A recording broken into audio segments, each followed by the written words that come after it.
नमस्कार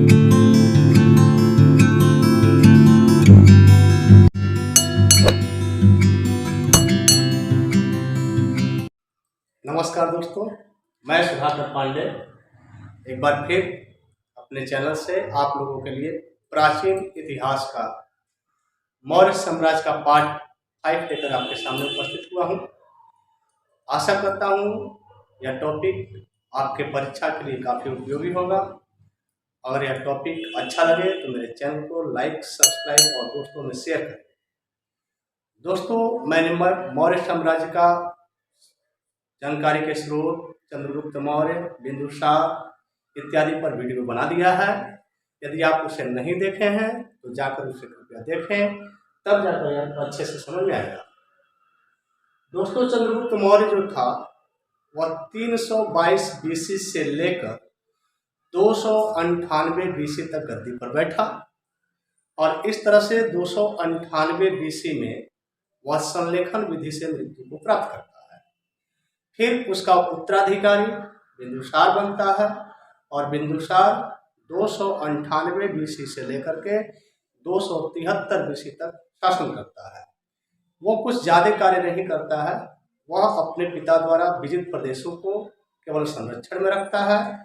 उसके बाद उसका अगला शासक या अगला उत्तराधिकारी बनता है अशोक। दोस्तों, एक चीज आप जाने कि जो बिंदुसार था वह चाणक्य के अर्थशास्त्र का गहन एक प्रकार से अध्ययन किया था और चाणक्य स्त्रियों पर काफी व्यंग किए थे।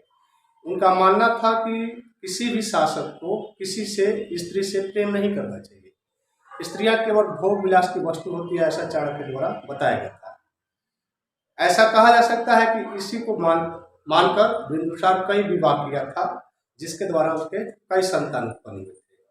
रिजल्ट क्या होगा दोस्तों कि जब बिंदुसार की मृत्यु हुई 273 में, जब बिंदुसार की मृत्यु होता है तो उसके बेटों के द्वारा, भतीजों के द्वारा, उसके रिश्तेदारों के द्वारा ही उत्तराधिकारी के लिए युद्ध होना शुरू हो जाता है।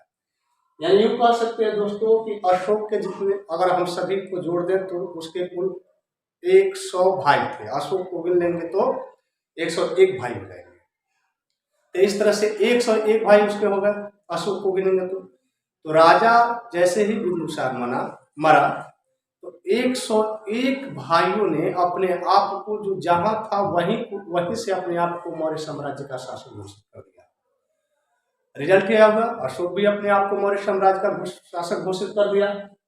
तो 273 ईस्वी में अशोक क्या करता है, अशोक का राज्यारोहण होता है, जबकि 269 ईस्वी में अशोक का राज्याभिषेक होता है।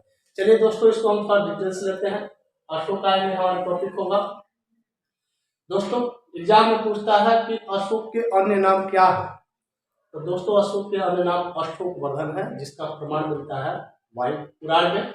फिर आपका है प्रियदर्शनी भी उसे कहा जाता है, कहाँ पे, भाब्रू अभिलेख में इसको मिलता है। फिर है अशोक का नाम अशोक कहाँ मिलता है, बहुत ही इंपॉर्टेंट है दोस्तों। यार क्वेश्चन पूछता है कि अशोक का नाम अशोक कहाँ मिलता है, तो 4 अभिलेख में दोस्तों वह है मास्की, गुर्जरा, नेटू, उदगोलाम। इसमें थोड़ा सा ध्यान देना है दोस्तों कि मास्की आपका मध्य प्रदेश में है, बाकी गुर्जरा, नेटू और उदगोलाम आपका कर्नाटक में है।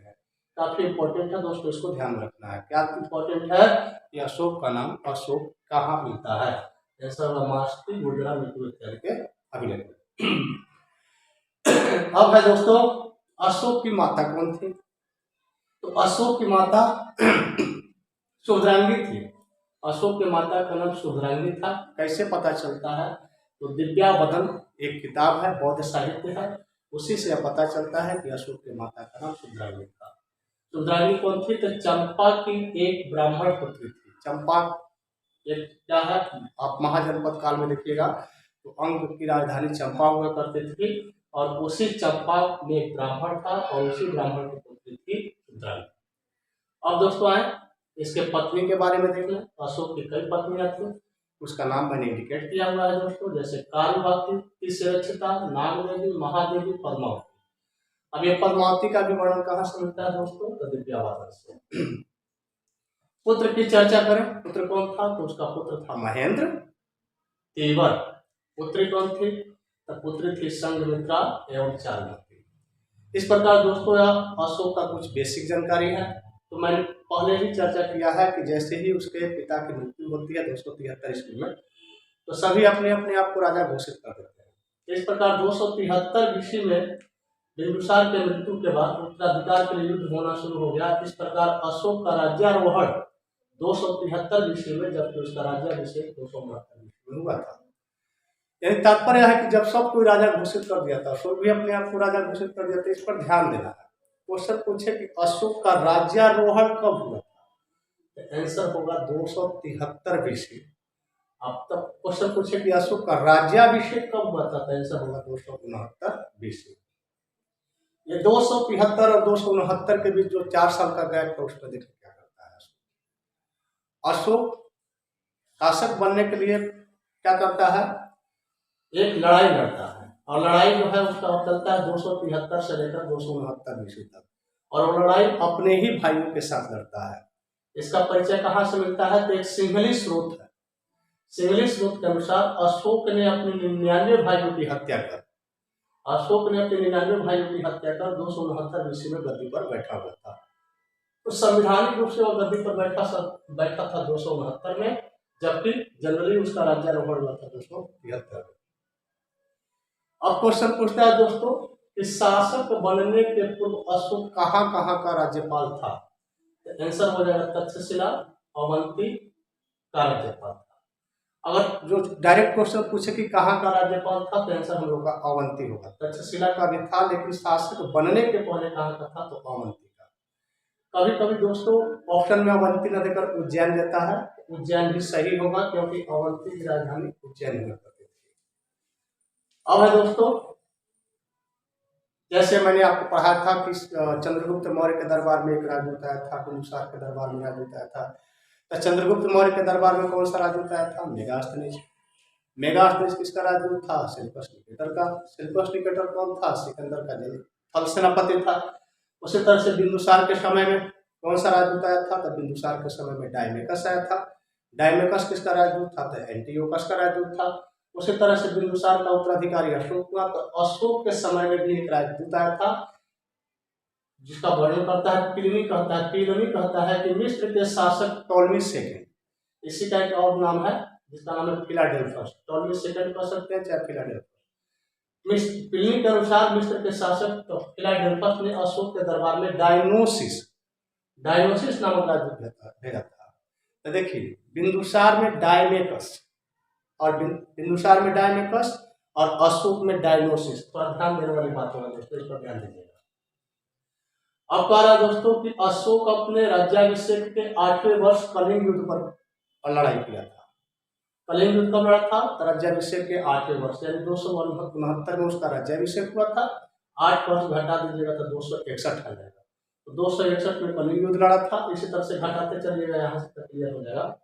तो 261 में आपका कलिंग युद्ध। 10वें वर्ष में बोध गया का यात्रा किया। 12वें वर्ष में निगाली सागर का यात्रा किया, एवं 20वें वर्ष में लुम्बिनी का यात्रा किया था। अब दोस्तों अशोक पढ़ रहे हैं, तो अशोक के जीवन में अशोक अपने जीवन में एक युद्ध लड़ता है, जिस युद्ध का नाम है दोस्तों कलिंग युद्ध। और इसी से अशोक क्या होता है, काफी उदारवादी हो जाता है और अपने आप में परिवर्तन कर लेता है। थोड़ा सा इसको भी हम लोग देख लें। कलिंग युद्ध दोस्तों कब हुआ था, तो 261 ईस्वी में। कैसे पता चलता है, तो अशोक क्या करता है, शिलालेख लिख पाता है, और शिलालेखों की संख्या दोस्तों कितना है, 14 है, और उसमें 13वें शिलालेख थे। 13वें शिलालेख से ऐसा पता चलता है कि अशोक क्या करता है, कलिंग युद्ध 261 ईस्वी में लड़ता है ना। अब राज्याभिषेक के 8वें वर्ष। अब कलिंग युद्ध लड़ने के पीछे क्या कारण थे, जब अशोक गद्दी पर बैठ जाता है तो उसको क्या जरूरत थी कि कलिंग पर आक्रमण करे। उसका साम्राज्य इतना काफी लंबा चौड़ा था, उसी पर काम चल जाता। लेकिन जो उसके मंत्री थे उसे कलिंग पर आक्रमण करने के लिए प्रेरित कर दिया, और उन्होंने बताया अशोक से कि अगर आप अपने साम्राज्य का विस्तार करना चाहते हैं, आर्थिक रूप से मजबूत करना चाहते हैं, सामरिक रूप से मजबूत करना चाहते हैं, तो आपको कलिंग जीतना पड़ेगा। तो कुछ कारण मैंने इंडिकेट किया है। पहला कारण था आर्थिक कारण, सामरिक कारण, एवं उसके पूर्वजों द्वारा कलिंग को न जीत पाना भी क्या था, उसका कारण था। दोस्तों कहने का मतलब यह है कि चंद्रगुप्त मौर्य भी एक बार कलिंग जीतने का प्रयास किया था, लेकिन वो असफल हो गया था। यह एक यह भी कारण बन जाता है कि हमारे दादाजी नहीं जीते हैं तो हम जीत गए, यह भी कारण था। तो इस कारणों से वह कलिंग पर अटैक कर दिया दोस्तों। अब कभी कभी पूछता है कि कलिंग का शासक कौन था जिस समय वो अटैक किया था। तो शासक के बारे में इतिहासकार काफी मौन है, फिर भी खारवेल के हाथी गुफा के अनुसार मौन है, फिर भी खारवेल के हाथी गुफा के अनुसार कलिंग का शासक दोस्तों नंदराज हुआ करता है। एक चीज और दोस्तों हम लोग को ध्यान देना है, कलिंग वर्तमान समय में कहाँ पड़ता है, तो आंसर हम लोग का होगा उड़ीसा में। ये भी बहुत इंपॉर्टेंट चीज है दोस्तों। जब कलिंग युद्ध को लड़ता है काफी भीषण युद्ध होता है दोस्तों, इतना भीषण युद्ध होता है कि प्राचीन इतिहास में वैसा युद्ध देखने को कभी मिलता ही नहीं है। ऐसा वर्णन मिलता है इतिहास में कि इस युद्ध में अशोक ने लगभग 1 लाख लोगों की हत्या कर दी थी और 1,25,000 लोगों को बंदी बना लिया था। ऐसा पढ़ने को मिलता है कि यह इतना नरसंहारक युद्ध था कि उड़ीसा में कोई भी व्यस्त पुरुष नहीं बचा था जो अपने परिवार का भरण पोषण कर सके। यह इतना नरसंहारक युद्ध था। और जब कलिंग युद्ध को जीत करके जब वापस आ रहा था, तो वापस जब आ रहा था तो इसी नंदराज की एक पुत्री थी जिसका नाम था पद्मा। पद्मा उसको चैलेंज कर दी, उसको चुनौती देने लगी कि आपको अब हमसे भी युद्ध करना पड़ेगा। अशोक कहता है कि मैं स्त्रियों पर, वृद्धाओं पर, बुजुर्गों पर, बालकों पर अस्त्र नहीं उठाता हूँ।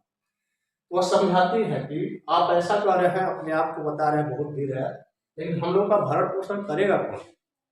और चलिए मैं आपको दिखाती हूँ कि आपके करतूत से हमारे ऊपर क्या प्रभाव पड़ रहा है। जब वो भ्रमण करता है तो देखता है कि हर घर से शव निकल रहा है, सभी घर में लोग रो रहे हैं, हजारों माताओं की गोद सुनी हो गई थी, इतने की मांग सुनी हो गई थी। इस तरह की वहां हृदय विदारक घटनाओं देखा, चारों तरफ क्या होते चिताए ही चिताए जल रहे थे। इसको देखकर अशोक का हृदय काफी द्रवित हो गया और वो अपने आप में पश्चाताप करना चाह रहा था। और इस प्रकार दोस्तों कहा जाता है कि जब मन में विश्वास हो, कुछ करने का इच्छा होता है, तो ईश्वर भी आपके साथ वैसे बर्ताव या समय दे देते हैं। इस प्रकार जब वो अपने महल में आता है तो उसका एक चचेरा भाई रहता है, चचेरा भाई का नाम रहता है निग्रोध। तो यहाँ पर युद्ध के पश्चात अशोक अपने चचेरे भाई निग्रोध, और निग्रोध के पिताजी का नाम था सुमन, चचेरे भाई निग्रोध के प्रवचन को सुन करके बौद्ध धर्म के प्रति आकर्षित हो गया और सोचा कि अब हम बौद्ध धर्म को एक्सेप्ट कर देंगे। और इस प्रकार अशोक ने उपगुप्त से दीक्षा प्राप्त कर बौद्ध धर्म को स्वीकार कर लिया। और बौद्ध धर्म को स्वीकार करते हुए उसने भेरी घोष के जगह पर धम्म घोष की घोषणा कर दी। भेरी घोष का मतलब होता है दोस्तों युद्ध विजय। अशोक प्रारंभ में ब्राह्मण धर्म को मानता था, शैव का उपासक था, रोज लोगों का हत्या करता था, मांसाहार इस तरह का जीवन व्यतीत करता था। लेकिन जैसे ही भेरी घोष को त्याग कर धम्म घोष का घोषणा करता है, वह बिल्कुल धार्मिक प्रवृत्ति का हो जाता है। और इस प्रवृत्ति को अपनाते हुए अशोक बौद्ध धर्म का प्रचार प्रसार करना शुरू करता है। इसके लिए सबसे पहले अशोक ने बौद्ध धर्म के प्रचार प्रसार के लिए अपने पुत्र महेंद्र और पुत्री संघमित्रा को श्रीलंका में भेज देता है। तो दोस्तों आज के लिए इतना ही, अगला वीडियो लेकर आते हैं। दोस्तों कल महाशिवरात्रि का पर्व है, मैं आप सभी को महाशिवरात्रि का शुभकामना देता हूं और ईश्वर से प्रार्थना करता हूं कि आपको इस वर्ष आपके सोचे हुए मुकाम, आपके लक्ष्य प्राप्त हो। लेते हैं विदा। Thank you. जय हिंद, जय भारत।